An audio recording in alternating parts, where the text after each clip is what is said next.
I still remember the way Greg Whitmore smiled at me that morning. Not a friendly smile either. More like the kind rich people give you when they already decided who you are before you even open your mouth. You know the look, half pity, half amusement, like they're watching a guy show up to a yacht club wearing muddy work boots. And yeah, I was wearing muddy work boots. I'm Caleb Turner, electrician out of Millbrook County, pickup truck held together by duct tape and stubbornness, coffee stains on the passenger seat, 2 missed mortgage payments sitting in the glove box. Meanwhile, Willow Creek Estates looked like one of those fake neighborhoods from pharmaceutical commercials. Perfect grass, stone fountains, little walking trails around a lake nobody actually used. Every driveway had either a Tesla, a Range Rover, or one of those giant trucks that never hauled a single piece of lumber in its life. The kind of place where people file complaints because your garbage can was visible for 12 minutes too long. And right in the middle of all that polished HOA nonsense sat one ugly little patch of dirt they couldn't get rid of. Greg called me personally, which should have been my first warning. Guy used to be a commercial property attorney before becoming HOA president. Slick silver hair, golf tan, voice smooth as bourbon. He says, "Caleb, I heard you buy odd parcels of land sometimes." I said, "Depends how odd." He laughs real soft and goes, "Well, this one's basically worthless." Anytime somebody rich says something is worthless, pay attention, because wealthy people don't accidentally leave money on the table. Ever. So I drove out there after work, still smelling like drywall dust and burnt wiring insulation, and he met me beside the tennis courts with this little laminated packet already prepared. That part cracked me up later. The papers were signed before I even arrived. Like the whole thing was supposed to take 5 minutes. The parcel itself looked pathetic, honestly. 20 feet wide, maybe 30 deep, dead yellow grass everywhere, clay split open from heat, and sitting dead center was this beige concrete utility structure about the size of a garden shed. Nothing special, just humming quietly. But not normal humming, steady humming, heavy humming. Electrical. Greg kept talking while I looked around. Utility easement, old infrastructure access point, no development value. All that corporate HOA language people use when they're trying to bury something under paperwork. Then he taps the contract and says, "Most buyers don't bother reading the county attachments." That line right there, that's when my instincts woke up. Because I've worked around electrical systems my whole adult life, and one thing I learned is this. If somebody tries too hard to make you move quickly, slow all the way down. I asked him, "What's inside the structure?" He shrugged way too fast. "Old service equipment, probably abandoned." Probably. That word hung in my head the entire drive home. So instead of signing right there, I told him I'd think about it. His smile changed for half a second, tiny crack in the mask, just enough to notice. Then he recovered and said, "Of course, take your time." But his fingers tightened around that folder so hard the edges bent. That night, I pulled county parcel records online. Took me maybe 40 minutes before things started smelling funny. The lot had changed hands 3 different times over 18 years, mostly between shell LLCs connected to developers. No permanent easement documentation attached. No utility district ownership. No HOA maintenance filings. Nothing. Which made absolutely no sense. Because utility infrastructure doesn't just exist in legal limbo for nearly 2 decades unless somebody wants it there. Next morning I called Greg before sunrise and told him I'd buy the parcel in cash. He sounded relieved. That should tell you everything. 3 days later, I had the title in my hand. And the second the county recorded the transfer, I drove straight back to that little concrete box with a bolt cutter, a flashlight, and the weird feeling I was about to uncover something expensive. The lock looked newer than the structure itself. Another red flag. I snapped it off, opened the metal hatch, and just stood there staring. Because inside wasn't abandoned equipment. It was the nervous system for the entire neighborhood. Main electrical transfer panels, water pressure regulators, emergency shutoff controls, fiber distribution lines, every breaker labeled by section, north gate, pool house, street lighting, building clusters A through F. Hell, somebody even had handwritten maintenance notes taped inside the panel doors.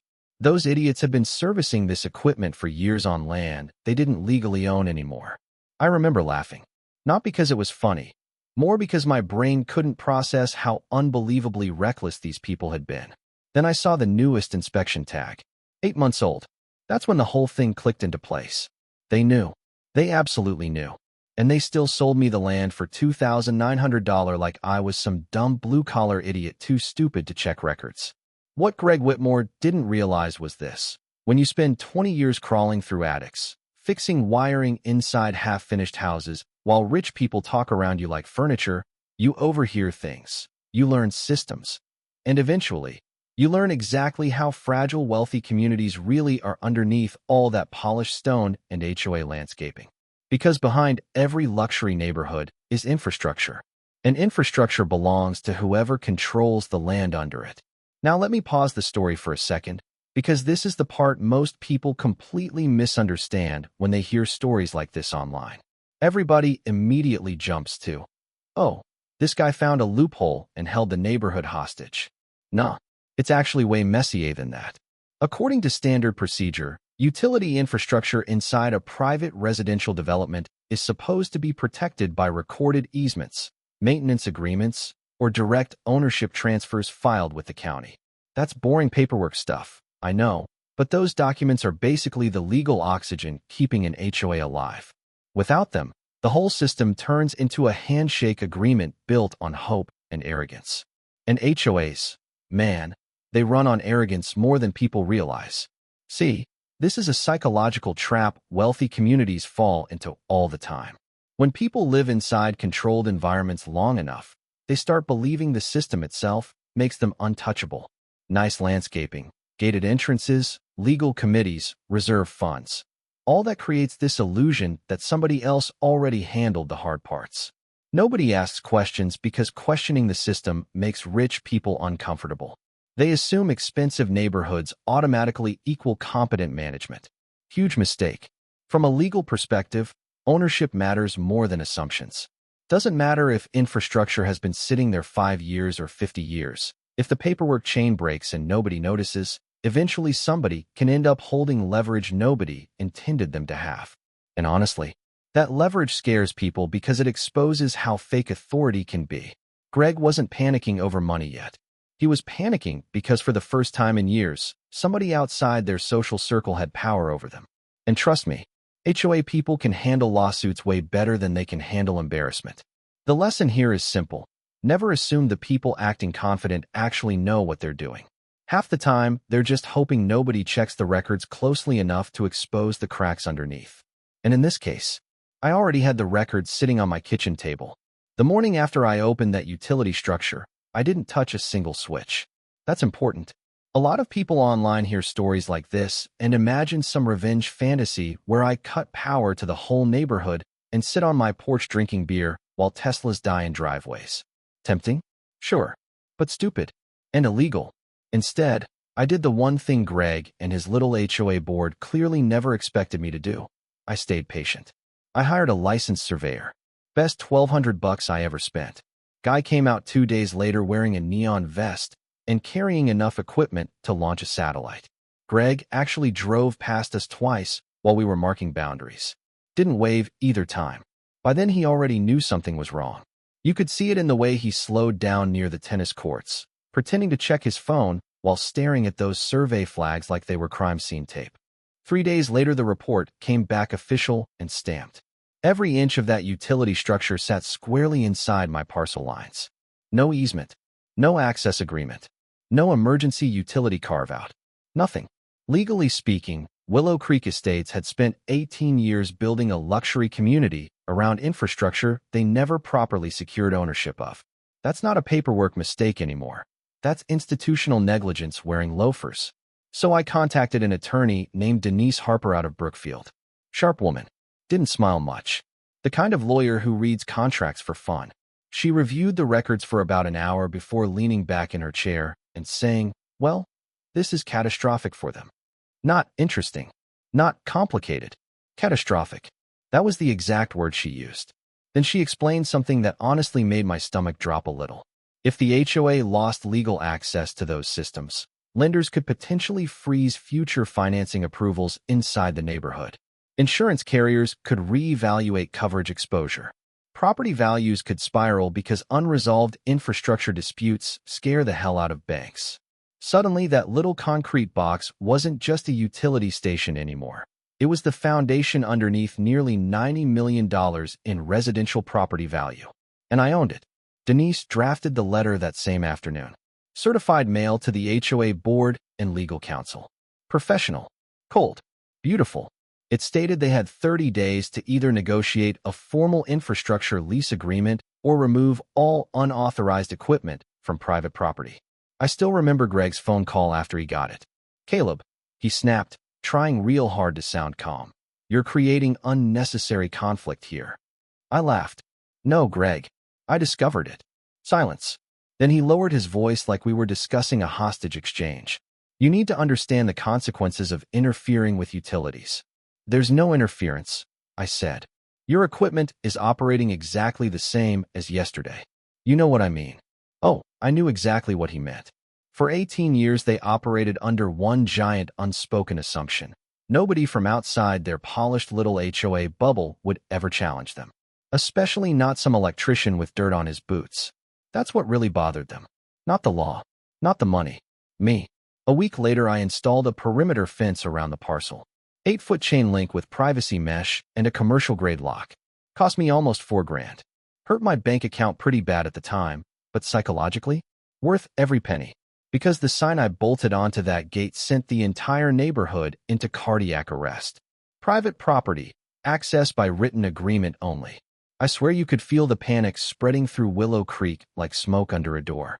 Suddenly residents who never looked twice at me before started slowing down near the lot. Joggers stopped pretending to stretch so they could stare through the fence. One lady in yoga pants actually asked if I was the utility guy now. I said something like that. Then the lawyers got aggressive. HOA counsel sent Denise a 7-page threat letter accusing me of obstructing community operations, endangering public infrastructure, intentional intimidation, all kinds of dramatic nonsense meant to scare me into backing down. Denise read it once, snorted, and faxed back a response so brutal I almost framed it. She demanded $18,000 in retroactive land use compensation, an $18,000 annual lease agreement moving forward, reimbursement for unauthorized commercial utility occupation, and a daily penalty structure if negotiations stalled beyond 30 days. That's when Greg finally cracked. Not publicly yet, but personally. He showed up at my house on a Thursday evening right around sunset. And man, the transformation was unbelievable. First time I'd seen him without that polished HOA president armor on. No Tesla either. Dude pulled up in an old silver Honda Accord with faded headlights. Tie loose. Shirt wrinkled. Sweat stains under the collar. He looked like a politician 5 minutes after losing an election. I stayed on the porch while he stood in the driveway. "Be reasonable," he said immediately. No greeting. No fake smile. Just desperation. "You people always say that when the bill comes due," I replied. His jaw tightened. "This affects hundreds of residents." "No," I said. "Your negligence affects hundreds of residents." That hit him hard. You could tell because he stopped making eye contact after that. Then came the real confession. Not directly, of course. Guys like Greg never fully admit guilt. They circle around it hoping language can save them. He explained the original developer dissolved during the 2008 crash. Records got mismanaged. Multiple board transitions happened over the years. Attorneys retired. Paperwork disappeared. Basically 18 years of wealthy people assuming somebody else handled responsibility. Classic HOA disease. I handed him a folder containing copies of every county filing, survey map, and inspection record. "You didn't sell me a useless parcel," I told him. "You sold me the life support system for your entire neighborhood." For a second I honestly thought he might throw up. 3 days later the HOA announced an emergency community meeting. Now listen, if you've never seen wealthy homeowners panic at the same time, it's an experience. The clubhouse conference room looked like a country club version of the Titanic. About 60 residents packed into leather chairs clutching coffee cups like emotional support animals. Half of them looked furious. The other half looked terrified. Everybody kept whispering words like lawsuit and property values and special assessment. Greg sat at the front looking 20 years older than when I met him. And for the first time since this whole thing started, nobody in that room was talking down to me. Denise and I sat together near the projector screen while the board's attorney summarized the unexpected infrastructure ownership complication. I almost laughed hearing him phrase it that way, like this was some quirky accounting error instead of a legal grenade. Then residents started shouting. How was this missed? Who approved this? What happens if he shuts utilities off? One guy actually stood up and yelled, "Can he legally hold us hostage?" Denise answered before I could. "No," she said calmly. "But he can enforce property rights." Room went dead quiet after that. That sentence changed everything. Because until then, homeowners still believed this was some misunderstanding that could be smoothed over with enough HOA confidence and legal posturing. But the second they realized ownership law was on my side, fear took over. Greg finally asked me directly, "What do you want?" And honestly, that was the moment I'd been waiting for. Not because I wanted revenge, because for once in my life, people like him had to sit down and negotiate with somebody they normally ignore. I opened the folder in front of me. "Here are my terms," I said. The room got so quiet you could hear the air conditioner humming. $150,000 for full parcel transfer. Murmuring instantly exploded across the room. $18,000 in retroactive usage compensation. More shouting. I receive a 5-year advisory seat on the HOA board with veto authority over infrastructure decisions. That one nearly caused a riot. Then I delivered the last part. And the board issues a written apology to every homeowner acknowledging this failure publicly. Absolute chaos. A woman near the back yelled, "This is extortion." Denise didn't even blink. "No," she said. "This is negotiated settlement following documented liability exposure." Man, lawyers really know how to remove emotion from a gunfight. The board requested a private recess. 45 minutes. That's how long they hid in the side office arguing while residents spiraled outside in little panic circles around the coffee station. A few homeowners approached me trying to play nice suddenly. One guy offered golf club memberships. Another asked if I'd consider monthly installment arrangements. Funny how fast social status disappears when infrastructure gets involved. Greg came back looking defeated. "We'll need a community vote," he said quietly. So they voted. Unanimous approval. Every single hand went up. Because at the end of the day, divided across 120 homes, the settlement cost each household around $2,000. Expensive? Sure. But compared to collapsing property values and years of litigation, easy decision. The transfer completed on day 28. Wire hit my account just after noon, and the apology letter went out that same evening. I still have a copy of it too. Failure in oversight and fiduciary responsibility. All those polished legal phrases basically translating into, "We got caught." Greg resigned the following morning. Didn't even finish the month. And the weirdest part? After all the anger and drama settled down, a few residents actually thanked me. Quietly, of course. Usually when nobody else was around. One retired couple told me I probably saved the community from an even bigger disaster later. Another homeowner admitted the board had been operating like a private country club for years, making decisions behind closed doors because nobody ever challenged them. That's the thing people don't understand about power. Real power isn't loud. It's hidden inside systems everybody else stops paying attention to. And sometimes, the person holding all the leverage is just the guy willing to open the box everybody else ignored. Looking back now, the money honestly wasn't even the craziest part of this whole thing. Yeah, the payout changed my life for a while. Caught up my mortgage, replaced my truck, let me breathe for the first time in years without checking my bank app every 6 minutes. But the part that stuck with me wasn't the check. It was watching an entire neighborhood realize their security had always been built on assumptions instead of accountability. That's the dangerous thing about systems like HOAs. People think rules automatically create competence. They see clean sidewalks, fancy landscaping, monthly dues, little newsletters with smiling board members on the front, and they assume somebody responsible is behind the curtain handling everything. Sometimes that's true. Sometimes it absolutely is not. According to standard procedure, communities are supposed to function on transparency, documented oversight, and shared responsibility. But in reality, a lot of HOA boards slowly turn into social hierarchies where the same personalities stay in charge too long because nobody wants conflict. And once people stop questioning leadership, mistakes start multiplying in silence. This is a psychological trap that happens everywhere, not just neighborhoods. Offices, governments, families, businesses, people get comfortable, then confidence slowly mutates into carelessness. Greg and his board weren't cartoon villains sitting around plotting evil in some dark conference room. Honestly, I think they just believed their status insulated them from consequences. That's how institutional arrogance works. Small shortcuts pile up year after year until eventually one tiny crack threatens the whole structure. From a legal perspective, this situation could have ended way uglier than it did. If somebody less patient had bought that parcel, lawsuits alone could have dragged on for years. Utilities might have gotten involved. Insurance companies could have panicked. Homeowners who had absolutely nothing to do with the original mistake might have paid the price. That's why property law exists in the first place, not to punish people, but to force systems to stay accountable before chaos shows up. And honestly, the lesson here is bigger than real estate. The lesson here is that people will often underestimate quiet individuals because they confuse appearance with intelligence.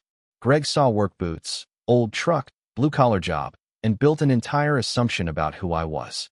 That assumption cost his board $250,000. So if there's one thing I learned from all this, it's simple. Read the paperwork. Ask uncomfortable questions. And never assume the guy standing quietly in the corner doesn't understand exactly how the system works. Because sometimes the person everybody overlooks ends up owning the ground underneath the entire operation. And if you were in my position, honestly, what would you have done? Would you have sold the land back immediately? Fought harder? Taken the first offer and walked away? Drop it in the comments. Because trust me, people still argue with me about this story to this day.